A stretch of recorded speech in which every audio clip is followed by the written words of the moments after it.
Hi po, magandang umaga po muli sa ating lahat at sa ngayon po, tayo muli ay sama-samang magbubulay-bulay ng salita ng Panginoon. So, makipagbukas po kayo sa akin po. Ang pag-uusapan po natin ngayon ay ang pag-ibig ng Diyos sa atin. Noong nasa Hong Kong po ako, mayroon pong nagbigay sa akin ng ganito at naitago ko. Ayan po ang sabi dito, our God is. Sino si Kristo sa atin? Lahat po yan, mga verses po yan, kung sino si Kristo sa atin. Pagkatapos, dito naman po sa baba, I am. Ayan, kung sino naman po tayo kay Kristo. At kung babasahin po natin itong lahat, napakarami po ito. Pero napakaganda po siya for devotions. Namigay din po ako ng mga kopyang ganito sa aking mga kaibigan at sa mga kapatirang kakilala ko po. So, ngayon po ang pag-aaralan natin ay yung tungkol sa pagmamahal ni Kristo sa atin. Yun. Tungkol po sa God is love. Yun po, yung pagmamahal po ng Diyos sa atin. At tayo bilang minahal ni Kristo. Ayan. So, ngayon titignan po natin kung mayroon po kayong mga Bible, tignan po, makisabay po kayo sa akin. So, titignan po natin doon sa 1 John chapter 4, verse 16. Ang sinasabi po doon sa 1 John chapter 4, verse 16. Babasahin ko po sa Tagalog at kung sakali man po, mayroon naman nang nakasulat po dyan. Inilagay ko na rin po yung mga ano dyan po. 1 John. Oops. Ang sabi po doon sa 1 John,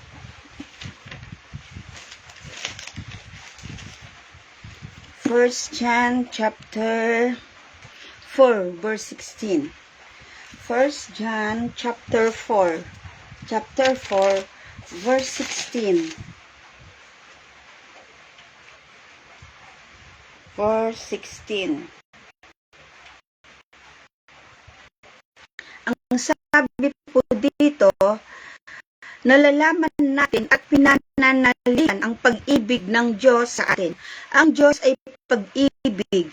Ang nagpapatuloy na umibig ay nananatili sa Diyos at nananatili naman sa Kanya ang Diyos. Sa verse po na ito, sinabi na ang Diyos ay pag-ibig. At ang sino mang nananatili sa Diyos ay nananatili sa pag-ibig. So, dito makikita natin na ang Diyos po pala ay pag-ibig. Ang Diyos natin ay umibig sa atin. At mapapatunayan po yan. Titingin po tayo ng mga verses. Kung masusundan din po ninyo yung nakasulat dyan sa live, sa verses po, isang katibayan na ang Diyos ay pag-ibig. At kung gaano katindi o ka-powerful yung pag-ibig niya, anong klaseng pag-ibig ang ibinigay niya sa atin? Anong klaseng pag-ibig, pagmamahal ng ibinigay ng Diyos sa atin? Sa John 3:16, mababasa po natin doon sa John 3:16, na ang sabi po doon sa John 3:16, ganun na lamang ang pag-ibig ng Diyos sa sanlibutan na ang sinumang sumampalataya sa Kanya ay hindi mapahamak kundi magkaroon ng buhay na walang hanggan. For God so loved the world that He gave His only begotten Son, that whosoever believeth in Him should not perish but have everlasting life. So, napakabuti po ng Panginoong Hesukristo. Ayaw niya tayong mahirapan, ayaw niya tayong magdusa, ayaw niya tayong mabuhay na sa sarili lang natin dito sa balat ng lupa. Kasi kung sa sarili lang natin talaga wala po tayong magagawa. Yung katagumpayan ay kulang pa rin. Kahit na mayroon tayo ng lahat ng bagay, kung sa sarili lang natin tayo ay nagtitiwala, wala pa rin po. Kailangan yung pag-ibig ni Kristo. Kung makikita natin dito sa verse na itong sabi niya, that He gave His only begotten Son, that whosoever believeth on Him should not perish. Ibinigay niya ang kanyang bugtong na anak. Ibinigay niya ang kanyang bugtong na anak para sa atin pong kaligtasan. Yan po ay tinatawag na agape kind of love. Pagmamahal na meron ng Diyos, na kayang ibigay ang kanyang buhay, kayang bayaran yung kasalanan na hindi naman siya ang gumawa, kayang gawin yung isang bagay, kahit buhay niya ang kanyang ialay, kayang gawin yung isang sakripisyo na alam niya mismo sa sarili niya ay sobrang hirap. Kasi alam niyo po yung sakripisyo ng Panginoong Hesus, nanalangin din po siya eh. Ang sabi niya, Ama, sabi niya ganyan, kung ang sarong ito ng paghihirap, sabi na, nag-plead din ng Panginoon eh, ay alisin mo sa akin, pero hindi ang kalooban ko, kundi ang kalooban mo. Doon makikita po natin ang pagmamahal ng Panginoong Hesus. At makikita po natin ang pagpapahalaga ng Panginoong Hesus sa bawat taong kanyang nilalang. Yun po ay para sa akin at para sa iyo, kaibigan, kapatid, kamananampalataya. Siya yung nagsakripisyo, siya yung umako na dapat sana tayo. Sobrang grabing pagmamahal yan. Kaya nga ang sabi po doon, for God so, yung SO na yan, ang lalim po ng ibig sabihin, ang very deep po yung ibig sabihin yan. Sa Tagalog, ganon na lamang ang pag-ibig ng Diyos sa sanlibutan, na ibinigay niya ang kanyang bugtong na anak. Ibinigay niya para siya yung umako ng dapat na tayo ang nagbata. Pero ginawa niya na po. Napakadakil ang pag-ibig ng ating Panginoong Hesus. God is love. Ngayon po, as we continue po, titingnan po natin kung ano ang naidulot ng pagmamahal ng Diyos po sa atin. Dahil sa pag-ibig niya, dahil sa ginawa niyang sakripisyo sa krus, dahil siya yung umako ng ating kasalanan, at dahil na rin sa sinabi niya sa kanyang 6 last word po, doon sa 7 last word ay, it is done. We are given.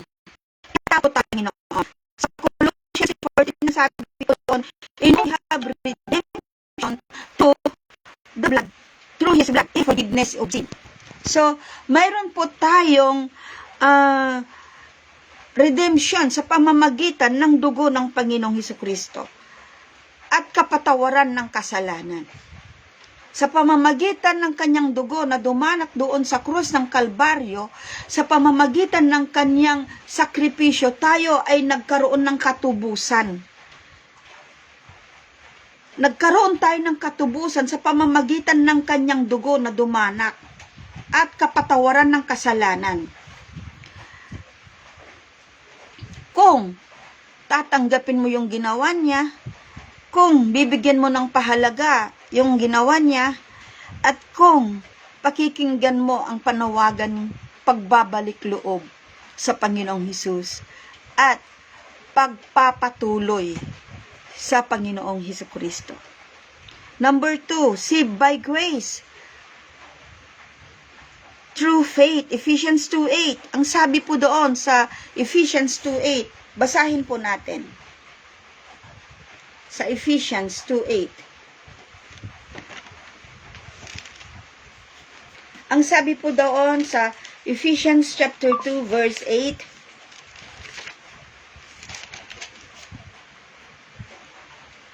verse 8. Dahil sa kagandahang loob ng Diyos ay naligtas kayo sa pamamagitan ng inyong pananalig kay Kristo. At ang kaligtasan ito'y kaloob ng Diyos, hindi mula sa inyo.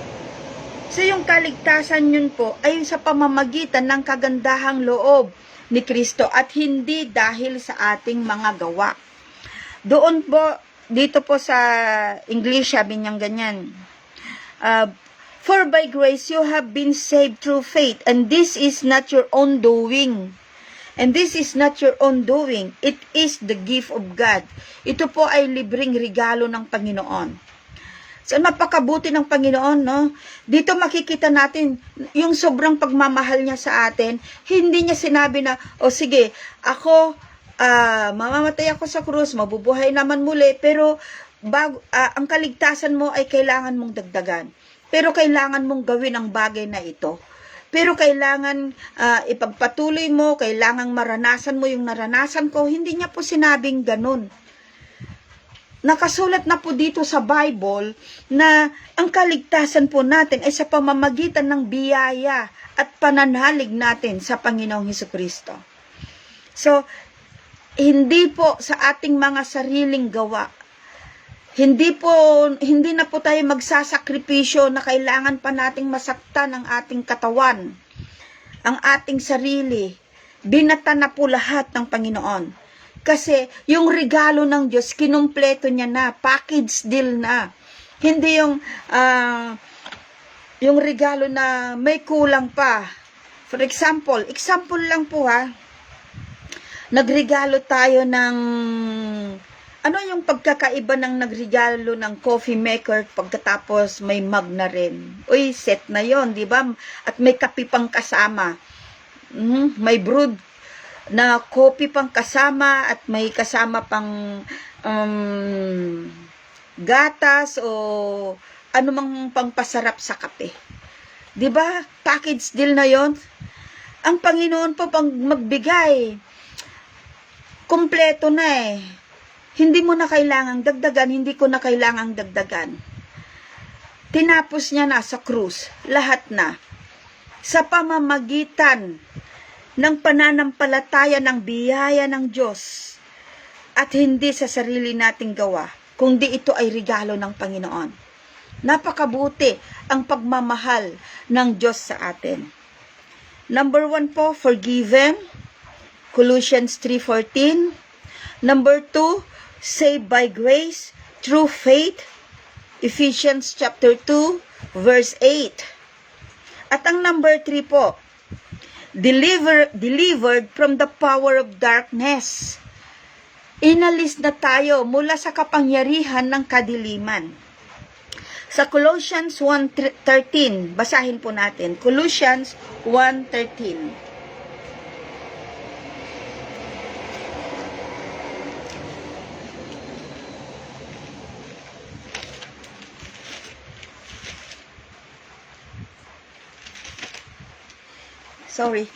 Colossians 1:13.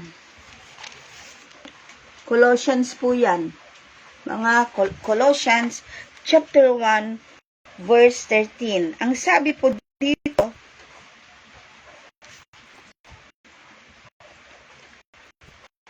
iniligtas niya tayo sa kapangyarihan ng kadiliman at inilipat ng minamahal na anak. Napakabuti po ng Diyos. Iniligtas niya tayo sa kapangyarihan ng kadiliman. So, ang ibig sabihin nito, ang gawa ng kaaway ay wala na pong karapatan at walang kapangyarihan po sa atin. Maliban na lang kung ito ay pahihintulutan natin mismo. Wala na tayo sa kapangyarihan ng kaaway. Hindi na pwede tayong galawin o paikot-ikutin o paglaruan ng kaaway. Maliban na lang kung papayagan natin, doon makakilos siya. Pero kung maging mapagbantay tayo sa ating pamumuhay, kung maging mapagbantay tayo at palaging nagpapasakop sa kalooban ng Diyos, palaging nananalangin, inaalam ang kalooban ng Diyos at humihingi ng tulong sa Panginoong Hesukristo, hindi po tayo basta-basta mapaglalaroan ng kaaway. Kasi ang sabi dito sa Colossians 1:13, iniligtas niya tayo sa kapangyarihan ng kadiliman at inilipat sa kaharian ng kanyang minamahal na anak. Ano nga ba yung kaharian ng kanyang minamahal na anak? Mayroon bang masamang pangyayari sa kaharian ng Diyos? Wala po. Pero pinipilit na ginugulo ng kaaway.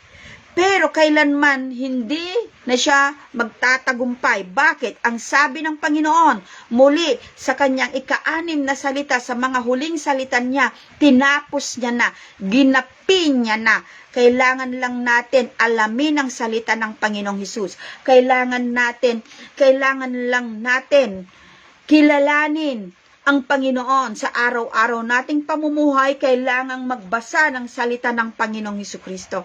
Magpagabay sa Kanya. Huwag hihiwalay sa Kanya. Dahil ang Diyos ay pag-ibig.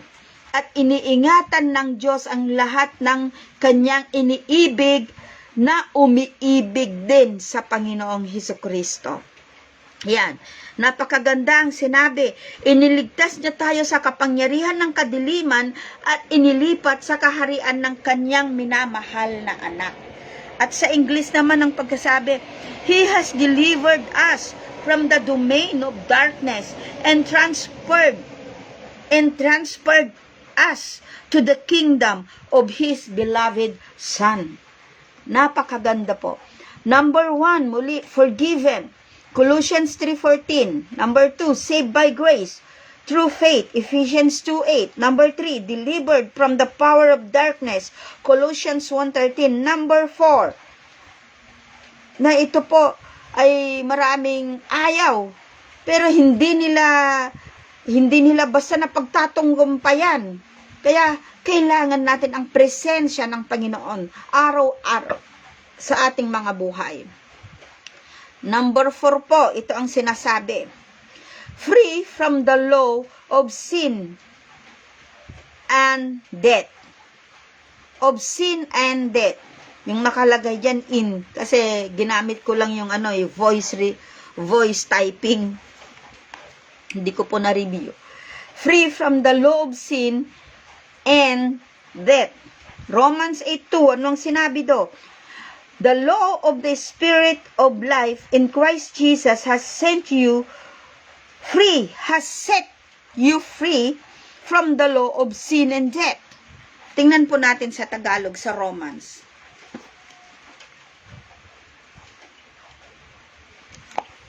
Romans 8 chapter 2. Romans 8.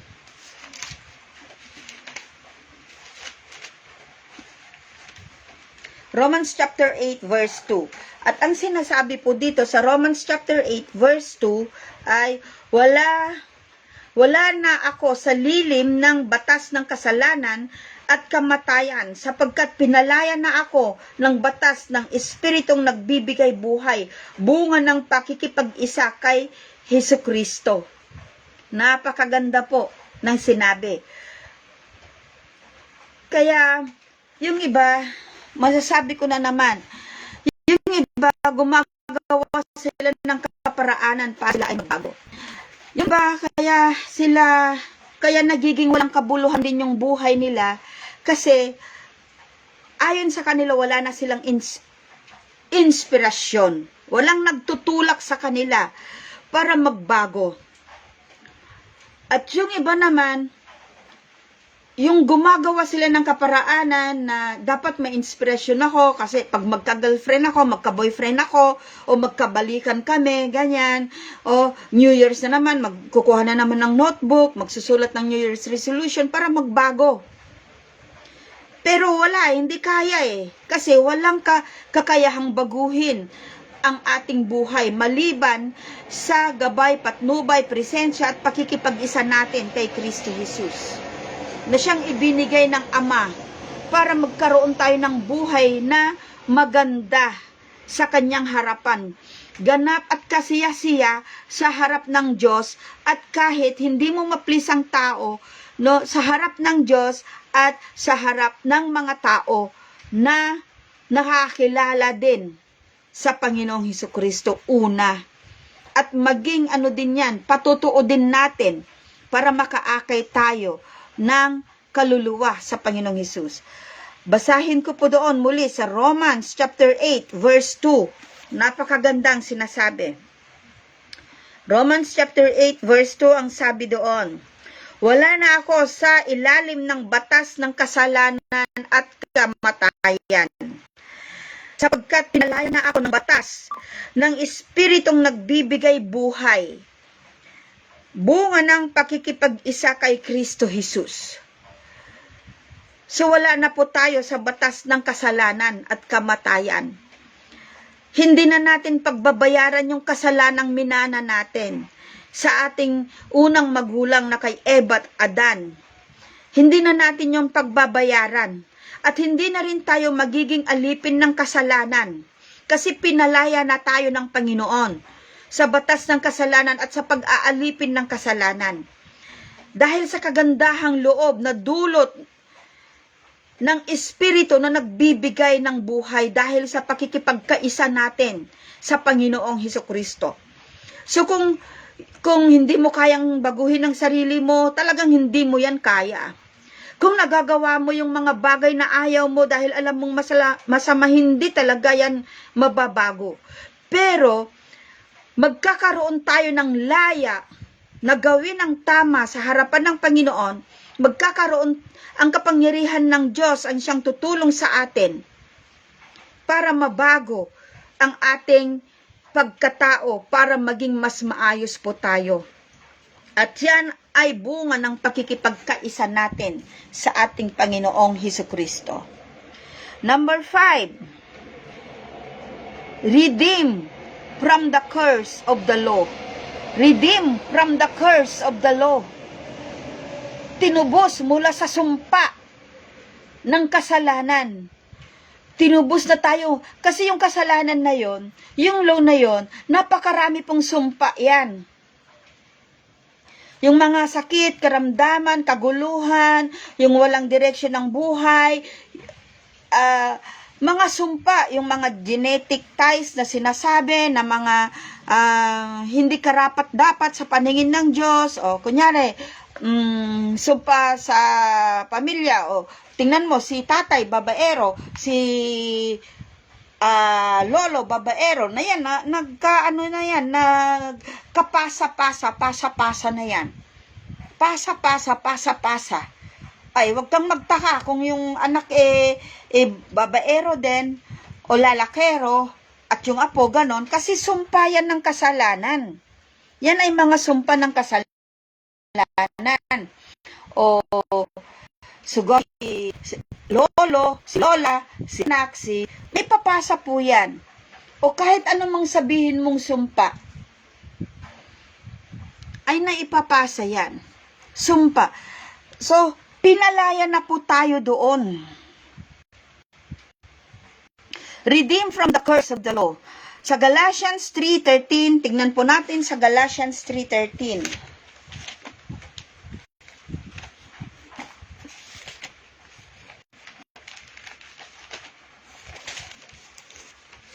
Ang sabi po doon sa Galatians chapter 3, verse 13, ay, ito po, aklat po yan ng Galatians. At kung mayroon man kayong Bible, yung bang makipagbukas po kayo sa akin. Kung mayroon po kayong Bible.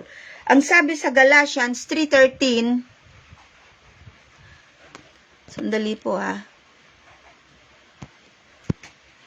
Galatians 3:13, ang sabi po doon, tinubos tayo ni Kristo sa sumpa ng kautusan nang siya'y magdusa na parang isang sinumpa. Sapagkat nasasaad sa kasulatan, sinumpa ang bawat ibinitin sa punong kahoy. Ituloy ko lang po sa 14.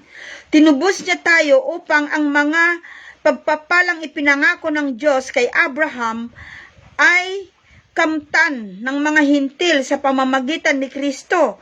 Sa pamamagitan ng pananalig sa Kanya ay sumasa atin ang Espiritong ipinangako ng Diyos. Napakaganda po. Tinubos niya tayo upang ang mga pagpapalang ipinangako ng Diyos kay Abraham ay kamtan ng mga hintil sa pamamagitan ni Hesukristo. So, tinubos po tayo ng Diyos sa pamamagitan ni Hesukristo. Tinubos tayo mula sa sumpa ng kasulatan, mula sa sumpa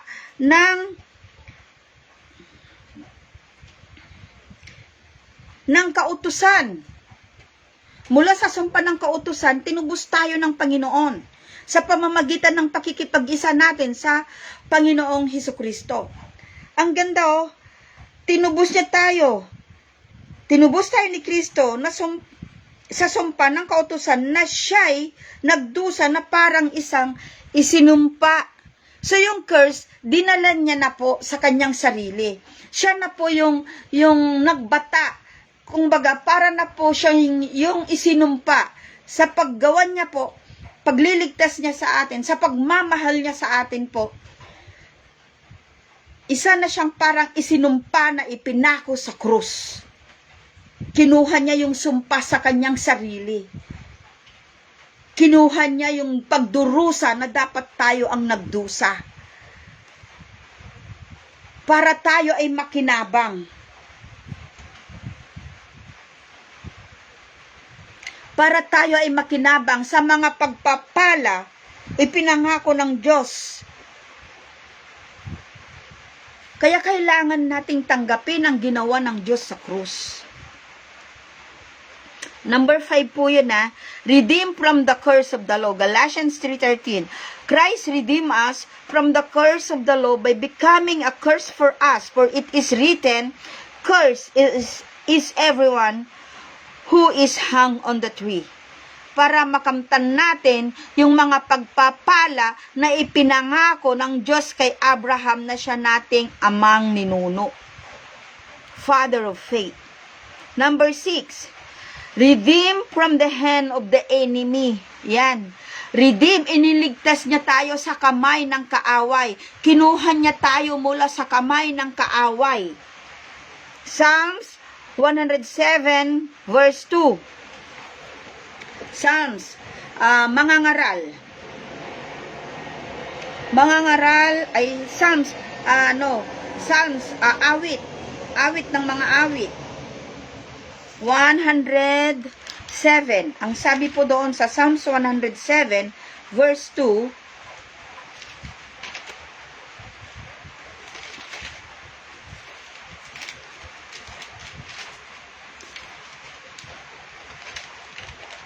Psalms 107 verse 2, ang sabi po dito, ang mga maligtas, ang mga naligtas, tinubos ng Diyos, bayaang magpuri, yamang nangaligtas sa tulong ni Yahweh. So, baka kapag puri pa tayo sa Panginoong Hesukristo, yamang tayo ay iniligtas ni Yahweh.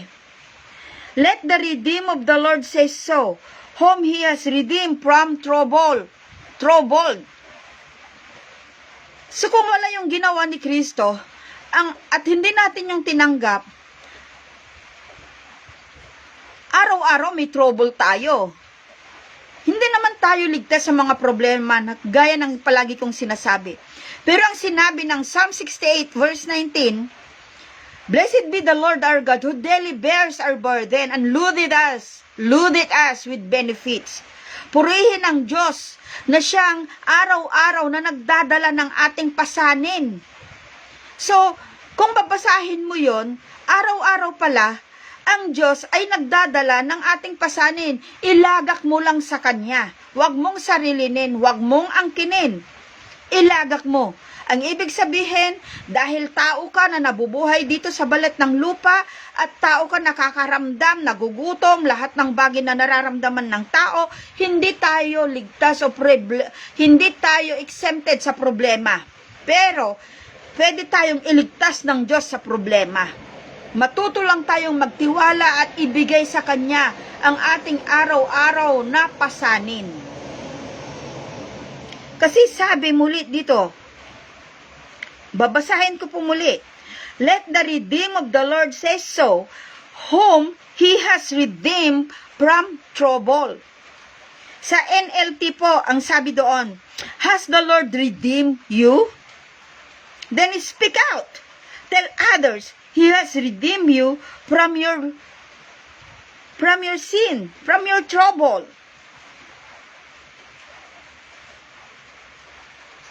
Napakabuti ng ating Panginoong Hesukristo. Kailangan lang pala nating alalahanin at kailangan lang natin angkinin ang Kanyang salita. kailangan nating malaman. Ano yung ilalaban natin sa Diyos? Ano yung aangkining nating pangako ng Panginoon kung tayo mismo ay hindi natin alam kung ano ang pangako niya? Paano mo malalaman na siya ang iyong kapayapaan sa gitna ng sanlibutan kung hindi mo nabasa ito, kung hindi ka naglaan ng oras na magbasa ito sa Bible? Paano natin malalaman ang napakaraming pangako ng Panginoon na lahat pala ng pangako niya dito sa Bible na sinabi niya sa 2 Corinthians chapter 1 verse 20 na lahat ng pangako na gaano karami man ito, they are all yes. And for us is the amen. Amen. Kasi naganap, nangyari. Amen. They are all yes sa Panginoong Hesukristo. Paano natin malalaman na ang Diyos ay pwede tayong pagalingin sa ating mga sakit at karamdaman kung hindi tayo nagbabasa at hindi natin ito nakita sa Biblia?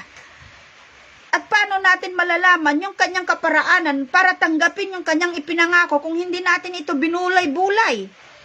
At paano natin malalaman kung paano tayo magkakaroon ng kapayapaan, paano lumakad sa kanyang kaparaanan kung hindi tayo naglalaan ng oras para sa Panginoon. Muli, sinasabi ko po, ang pagbabasa ng salita ng Diyos, ang panalangin at pagbubulay-bulay ng salita ng Diyos, hindi gumagamit po yan ng lakas. Hindi gumagamit yan ng mano-mano. Ang ginagamit lang po yan ay ang ating boses, ang ating puso, ang ating kaisipang umunawa, ang ating higit sa lahat na mahirap ibigay ng tao ay ang ating oras at panahon. Kunting oras lang, kaibigan, kapatid. Kunting oras lang po ang hinihingi ng Panginoon para siya ay mangusap sa atin. Para tayo ay matuto at malaman. Alam niyo yung mga estudyante, hindi naman sila 24/7 na nasa school eh. Dito nga po sa Manila, ang pag-aaral po dito ay half day. Paano matututo yung mga batang yan kung hindi sila mag-aaral sa school? Kung hindi sila maglalaan ng oras sa school? At paano sila matututo kung palagi silang absent? Ganyan din po tayo sa harapan ng Panginoon. Paano po tayo matututo kung lagi tayong absent sa kanyang harapan? Absent para matuto at mag-aral ng kanyang salita. Absent na para pakinggan kung ano yung kaparaanan niya at kung papaano ito gagawin. Absent para malaman kung ano yung ating susundin. Absent kung paano malaman kung paano natin gagawin. Kung mahalaga sa atin ang presensya ng Panginoon, na sa presensya ng Panginoon, doon tayo nakakarinig, doon tayo natututo, doon niya tayo kinakatagpo, dapat present tayo lagi na magbigay ng oras para sa ating Panginoong Hesukristo. Amen. So dito po sa number 6, redeem from the hand of the enemy. The Lord has redeemed you. Tingnan ko po sandali. Sa English na Bible. Pinatungan ko kasi yung aking English Bible. Sandali lang po, kukuha lang po ako ng English na Bible. Ang sabi doon, tingnan ko po doon sa English Bible.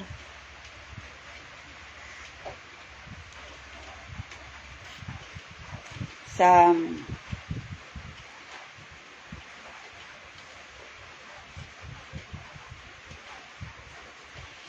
107 verse 2. 107 verse 2. Psalms 107 verse 2.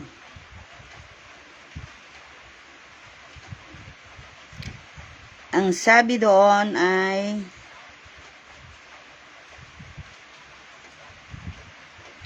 let the redeemed of the Lord said so, whom he hath redeemed from the hand of the enemy. Yan. Let them say so, that have been redeemed by the Lord, whom he hath redeemed from the hand of the enemy. From the hand of the enemy. Napakabuti po, napakaganda ang sinabi ng Panginoong Hesukristo. Diyan po sa aking isinulat ay may kulang po pala dyan. Has redeemed you from the hand of the enemy. Sa NLT, ang nakalagay lang dyan, has the Lord redeemed you? Then speak out, tell others, He has redeemed you from your redeem. Kulang po yung nakatype po dyan. So, itutuwid ko po yon. Hindi ko alam kung paano itama na yung nakasulat dyan sa sa live. Pwede po pala mamaya aayusin ko yung pagkasulat po dyan. Okay. So, number 7 po tayo. Nagkaroon po tayo ng right standing with God. Tinanggap natin siya bilang Diyos, Panginoon at sariling tagapagligtas. We have the right standing with God. Sa 2 Corinthians 5:21, binasa ko po sa Amplified Bible at ito po ang sabi doon. He made Christ who knew no sin, so that in Him we would become the righteousness of God.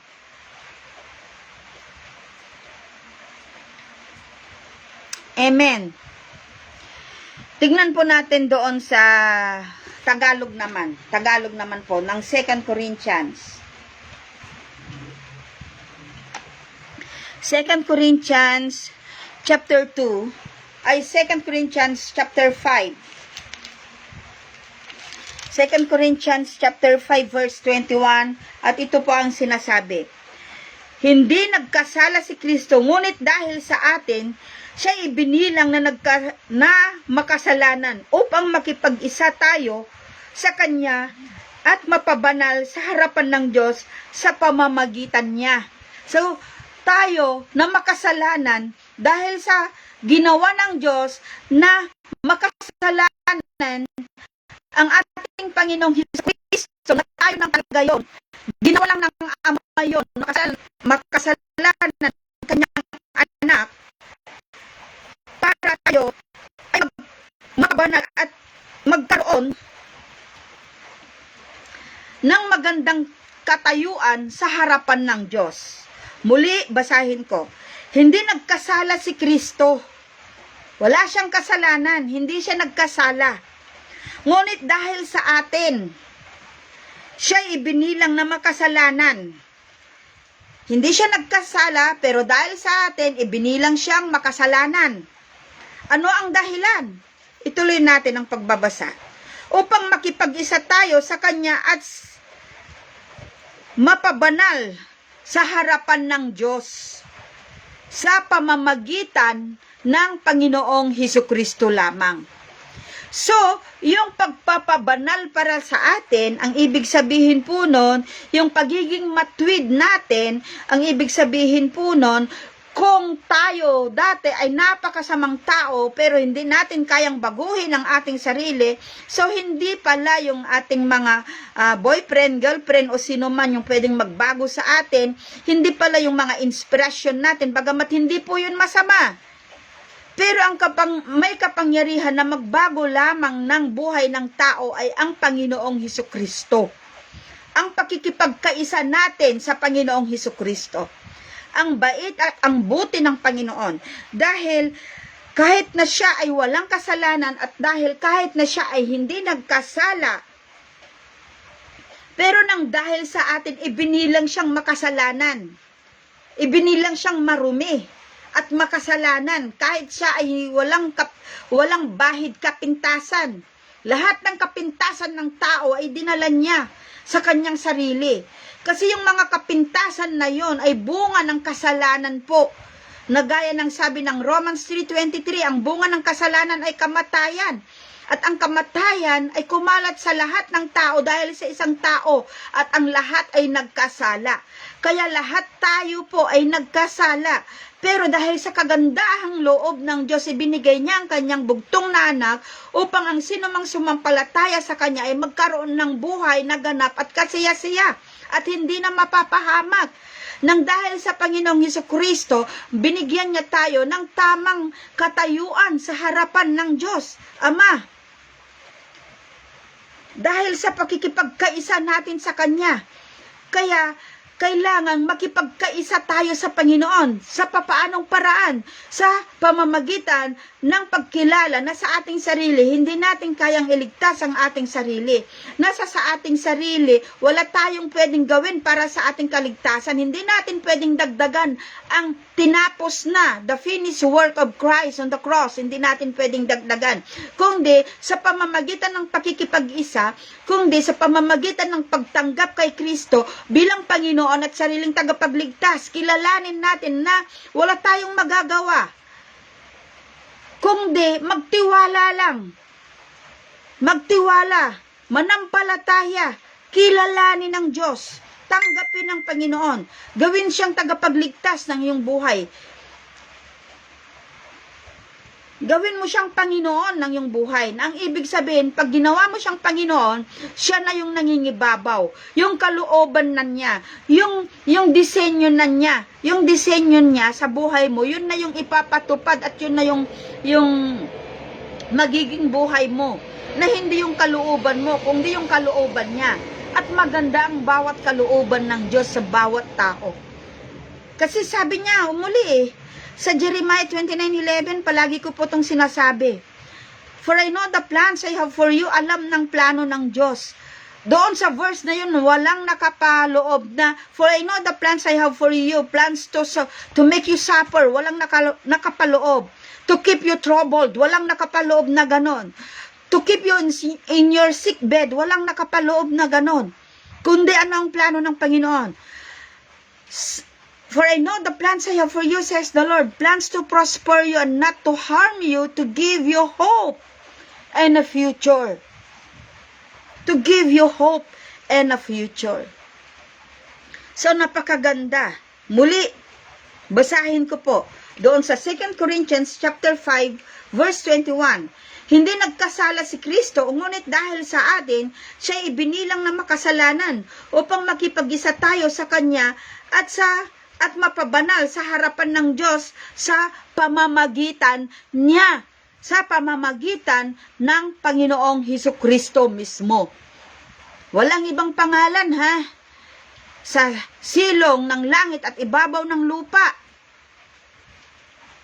para magkaroon tayo ng tamang katayuan sa harapan ng Diyos, para makapunta tayo sa Ama, kundi ang pangalang Hesukristo lamang. Kaya, hindi nating pwedeng i-deny ang pangalan na yan. Hindi nating pwedeng i-deny ang pangalang Hesukristo. Dahil sa Kanya, siya lamang ang tanging daan at wala nang ibinigay na iba. Patuloy po tayo. Number 8. Napakarami po nito, ha. Kaya lang, kumuha lang po ako ng konti. Yan, oh. Napakarami yan kung sino tayo kay Kristo at sino si Kristo sa atin. Ayan po. Who God is and who we are in Christ. Pero kumuha lang po ako ng 10. Number 8. Free from fear. Free from fear. 1 John 4:18. Tignan po natin. 1 John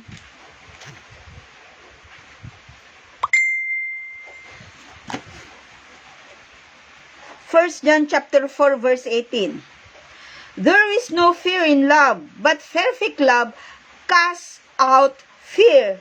For fear has to do with punishment. And whoever fears has not been perfected in love. Sa Tagalog po, tingnan din po natin sa Tagalog. 1 John 4:18.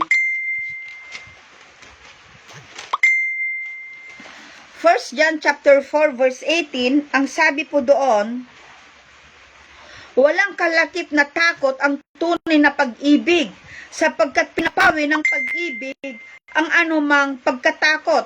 Hindi paganap ang pag-ibig ng sinumang natatakot, sapagkat ang pagkatakot ay kaugnay ng parusa. Walang kalakip na takot ang tunay na pag-ibig, sapagkat pinapawi ng pag-ibig ang anumang pagkatakot. Hindi pa ganap ang pag-ibig ng sinumang natatakot, sapagkat ang takot ay kaugnay ng parusa. Amen. So pinalaya po tayo ng Panginoon mula sa pagkatakot, kasi inassure niya sa atin ang kanyang presence. Inassure niya, yung sinigurado ng Panginoon na sa panahon na tayo ay takot dahil sa mga dumarating sa buhay natin, inassure tayo ng Panginoon ng kanyang lingap, ng kanyang pagsama, ng kanyang proteksyon, ng kanyang gabay, ng kanyang presensya. Kung aaralin natin ang presensya ng Panginoon sa Biblia, kung pag-aaralan natin ito, kung pagbubulay-bulayin natin ang presensya ng Panginoon sa Biblia, walang kalakip na masama ang presensya ng Panginoon. Ang presensya ng Panginoon ay gagapiin. Tinalo niya na ang anumang pagkatakot. Ang presensya ng Panginoon ang sandata natin sa anumang pagkatakot, dahil walang masamang pangyayari at pinapahintulutan ng Panginoon sa kanyang presensya. Ang presensya ng Panginoon ay nagdudulot sa atin ng lakas. Ang presensya ng Panginoon ay nagdudulot sa atin ng katagumpayan. Ang presensya ng Panginoon ay nagdudulot sa atin ng kapayapaan ng puso at isipan. At ang presensya ng Panginoon ay sigurado sa lahat ng nananampalataya o umiibig sa Kanya. Ang presensya ng Panginoon. Kaya, ang sabi dito, ang sabi doon, free from fear, malaya na tayo sa mga pagkatakot na yan. Tinubos tayo ng Panginoon. 1 John, chapter 4, verse 18, muli, babasahin ko po muli, verse 18. Walang kalakip na takot ang tunay na pag-ibig, sapagkat pinapawi ng pag-ibig, yung pag-ibig ng Diyos. Dahil sa pag-ibig ng Diyos na nararamdaman natin na nasa sa ating buhay, yun yung nagpapatatag po sa atin. At yun ay pinapawing anumang pagkatakot. Bakit? Kasi alam mo, kapatid, alam natin na mas makapangyarihan ang Diyos na nasa sa atin kaysa Diyos ng sanlibutan na ito. Mas makapangyarihan ng Diyos na tinanggap natin kaysa Diyos ng sanglibutan na ito. Hindi pa ganap ang pag-ibig ng sinumang natatakot. Kaya hindi tayo dapat matakot. Kasi mayroon tayong Diyos na matatakbuhan at mapagsusumbungan. Matatawagan. Kung takot ka, kung tinatakot ka, magsumbong ka sa Diyos. Kung may takot ka, sabihin mo sa Panginoong Hesus. Diba, sinabi ng Panginoon sa kanyang salita, ang aking mata ay nakatingin, nakamata sa mga matuwid. Ang aking pandinig ay bukas sa kanilang mga daing. Sapagkat ang takot ay kaugnay ng parusa. Tuloy po tayo. Hi, Mandy. Hello po, Ma'am Mena. Right standing with God, free from fear. Number 9, giving us not the spirit of fear and cowardice, kaduwagan. Giving us not the spirit of fear at ng kaduwagan, but giving us the power of love and of sound mind. And of sound mind.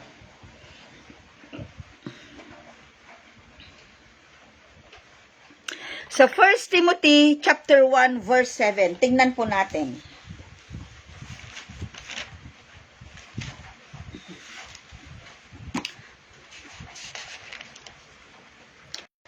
Sandali lang po.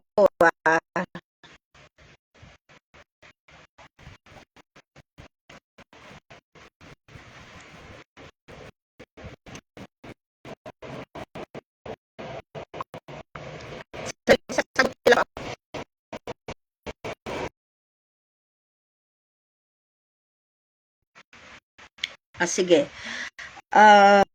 Ituloy po natin na ang sabi doon ay sa 9, 1 Timothy chapter 1 1 Timothy chapter 1 verse 7, kung ano po yung sinasabi doon.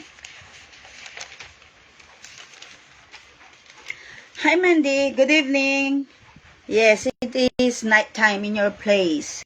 Okay, 1 Timothy chapter 1 verse 7. Ang sabi po doon ay ito. At the moment, we are talking about who Christ is in us as a Christian and who we are in Christ. That God is love, that He did everything for our benefits, for us to be saved. He took the curse, He took the punishment. The Father made Him a curse, like a sinner, but He is sinless.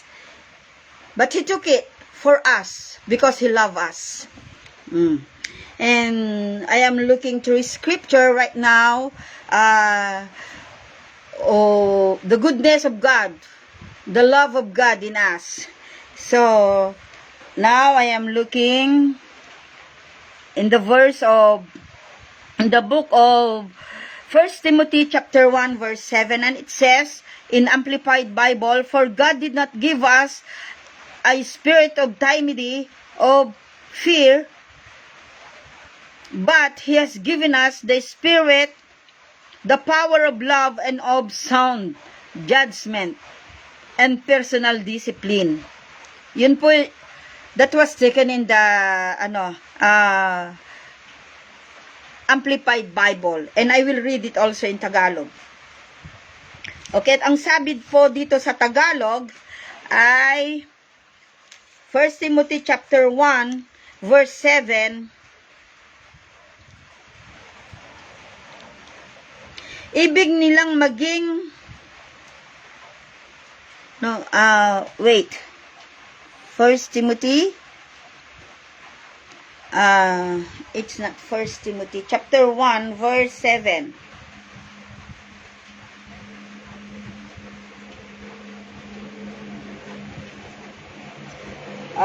Sandali lang po, 2 Timothy 1 verse 7.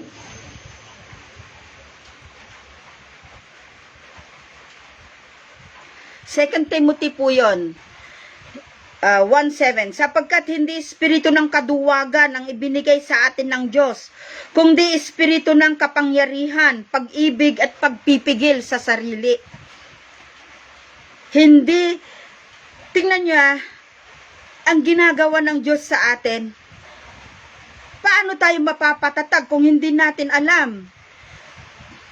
Paano natin malalaman kung hindi tayo nagbabasa ng Bible na ang ibinigay pala ng Diyos sa atin nung tinanggap natin siya sa pakikipagrelasyon natin sa Panginoong Hesus ay hindi espiritu ng kaduwagan. God has given us the power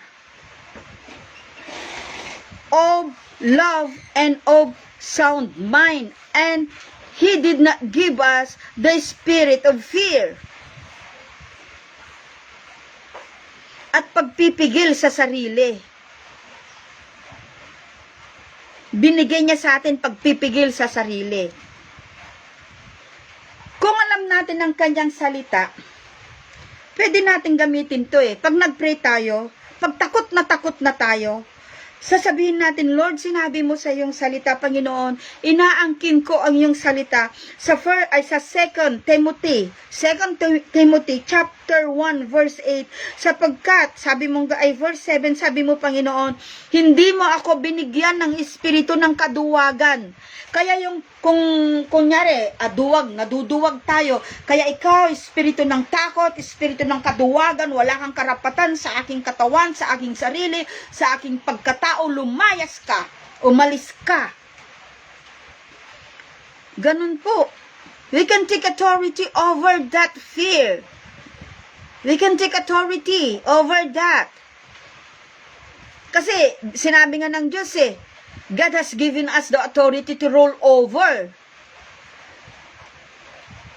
So, walang ibinigay ang Panginoon authority over us na magro-rule sa atin bukod sa Kanya. At tayo, we can rule over our fear because God has not given us the spirit of fear, but the power of love. Sapagkat hindi espiritu ng kaduwagan ang ibinigay sa atin ng Diyos, kundi espiritu ng kapangyarihan ng pag-ibig at pagpipigil sa sarili. Napakaganda po. At number 10, blessed. God called us blessed. God blessed us. Sa Ephesians chapter 1 verse 3, ang sabi niya doon, napakabuti talaga ng Diyos, for He has blessed us with every spiritual blessing in heavenly realm. Lahat ng kailangan natin blessing, lahat ng kailangan natin para magtagumpay, noon pa man ay ibinigay na ng Diyos sa atin. Iniwanan na niya dito sa Bible. Nakasulat na. Mayroon tayong guide, mayroon tayong tour guide. At nandito yan sa Bible. Nandito rin ang mga direction nito. At kung hindi natin maunawaan, nandyan ang Espiritu Santo na ibinigay ng Diyos para ipaunawa sa atin. Para maunawaan natin ang dakilang pag-ibig at kaparaanan ng Diyos na nilalang pala ako ng Diyos para hindi maging laruan ng kaaway at para hindi pagharian ng kaaway, kundi para magtagumpay. Tingnan po muli natin dito sa sa Bible po. Blessed because I hear the word of God and keep it, obey it, and put it into practice. Luke 11, verse 27 and 28. Tingnan po natin. Sa NIV ang sabi, as Jesus was saying these things, a woman in the crowd called out, blessed is the mother who gave you birth and nurse you. Ito po nung nagpalayas ang Panginoong Hesus ng demonyo at napunta sa mga baboy. At may sumigaw po doon na sabing ganyan, pinagpala ang babaeng nagluwal sa'yo at nagpasuso sa'yo. Pero sumagot ang Panginoong Hesukristo at ang sabi po ng Panginoong Hesukristo, He replied, blessed rather, mas mapalad ang mga tao, those who hear the word of God and obey it. And put them into practice and keep them. So, ang pinagpala po pala ay yung mga nakikinig ng salita ng Diyos at ginagawa ito. Ano yung gagawin natin kung hindi tayo nakikinig at hindi tayo nagbabasa? At hindi tayo nagbubulay-bulay, hindi tayo nagbibigay ng oras sa Diyos, at hindi tayo palagi tayong uma-absent sa classroom ng Panginoong Hesukristo. Palagi tayong absent sa classroom ng banal na Espiritu Santo.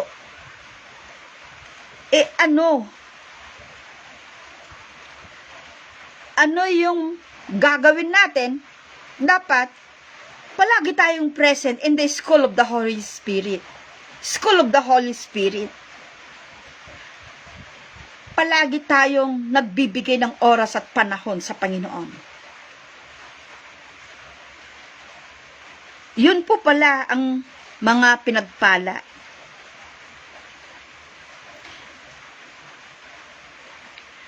Alam niyo po, hanggang doon lang yung ating babasahing verse, pero napakarami po niyan. Alam niyo, napakarami pa po sa Bible. Napakarami pa. Napakarami pa sa salita ng Panginoong Hesus. Ayon sa mga Bible scholars, there are 37,000 sa mahigit ang pangako ng Panginoong Hesukristo. At ang sabi nga pumuli ng salita ng Panginoon sa sa aklat ng sa 2 Corinthians chapter 1 verse 2, no matter how many promises God has, they are all yes and amen. Napakarami pa po.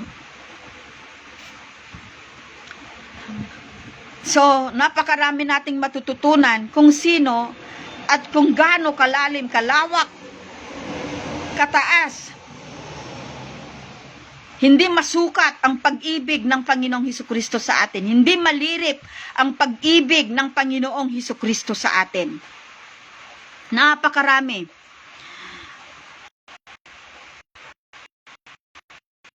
At napakaraming patotoo ng mga tao na nagbigay buhay sa Panginoong Hesukristo.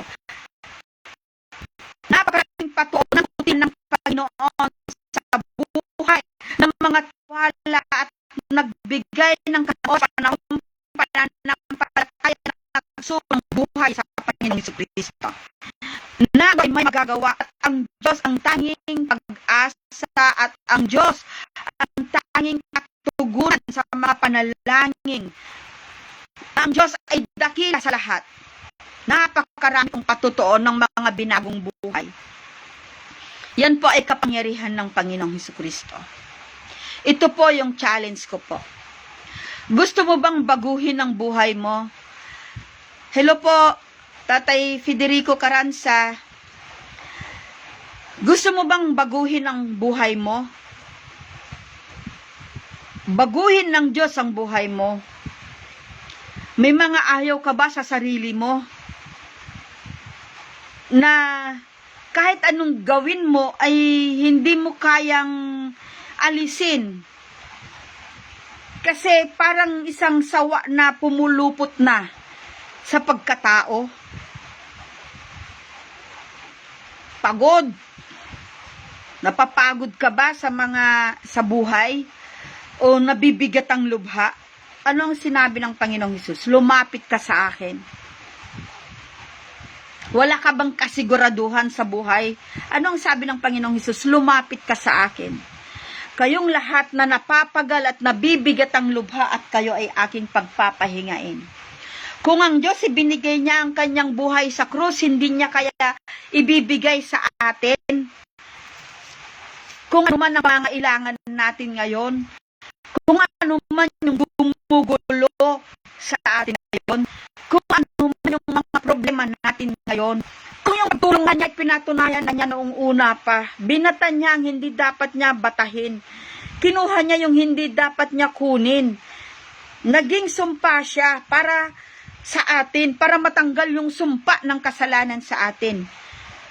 Noong una pa man, hindi na siya sumuko. Ngayon, susuko ba ang Panginoong Hesus sa iyo at sa akin? Sasabihin ba ng Panginoon, pagod na ako, ayoko na. Ang tagal na kitang hinihintay. Ang tagal na kitang kinakausap. Ang tagal ko nang hinihintay na manumbalik ka sa akin. Manunumbat ba siya? Hindi po. Ang Diyos ay nag-aantay palagi para tayo ay manumbalik sa Kanya. At ang panunumbalik nating gagawin po, ayon sa Biblia, ang buong kalangitan ay magdiriwang. Kung gusto mo po subukan ng Panginoon, maaring na subukan mo na lahat. Maaring nagawa mo na ang lahat. Pero wala ka pa rin katagumpayan. Hindi mo pa rin kayang baguhin at gulong-gulo ka pa rin. Wala kang katahimikan. May puwang pa rin. May hinahanap pa rin ang puso mo. Ngayon po, subukan natin ang Panginoon. Manumbalik po tayo sa Panginoon. Tanggapin natin ang pagmamahal niya, ang pag-ibig niya.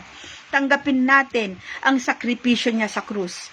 Ang ginawa niya para sa iyo at sa akin. Sumunod ka po sa maiksing panalangin ng pagtanggap. Panginoong Hesus, sa oras pong ito, lumalapit po ako sa iyo. Nalalaman ko na ako isang makasalanan at hindi ko kayang iligtas ang aking sarili. Sa oras pong ito, binubuksan ko ang aking puso at isipan ang aking buong katauhan. Tinatanggap kita bilang Diyos, Panginoon, sariling tagapagligtas ng aking buhay. Pagharian mo ako mula ngayon hanggang magpakailanman. Salamat po, Ama, sa pangalan ni Jesus. Amen. Kung ginawa nyo po yan, sumunod kayo sa maiksing panalangin na yan. Binabati ko po kayo dahil ngayon nagkaroon na po tayo ng access para lumapit sa Ama. Manalangin po tayo. Gusto ko pong manalangin, hallelujah, para po sa lahat. O Diyos sa makapangyarihan sa lahat, hallelujah. Lord, kayo po ang nakakakilala ng bawat isa po sa amin. Alam nyo, Panginoon, kung ano yung mga kabigatan namin at alam nyo rin kung ano yung mga inaasam namin sa buhay. Alam nyo, O Diyos, ang lahat-lahat sa amin, mas kilala nyo nga po kami, Panginoon, kaysa pagkakilala namin sa aming mga sarili.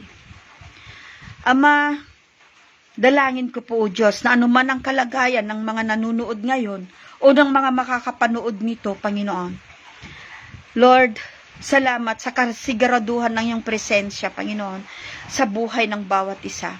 Salamat sa pag-ibig mo na siyang aabot, Panginoon, na sinabi mo sa iyong salita sa Psalm 68:19 na ikaw ang may taglay ng aming pasanin sa araw-araw at ikaw rin ang naglalagay, Panginoon, nagpupuno sa amin ng pag-ibig at benepisyo mo. Kaya, Ama, katagpuin mo po ang bawat isa po sa amin.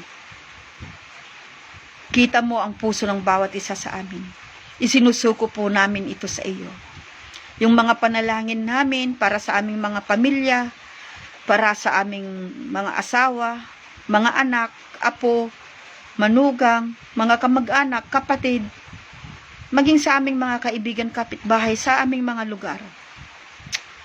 Ama, katagpuin niyo po ito. Salamat po.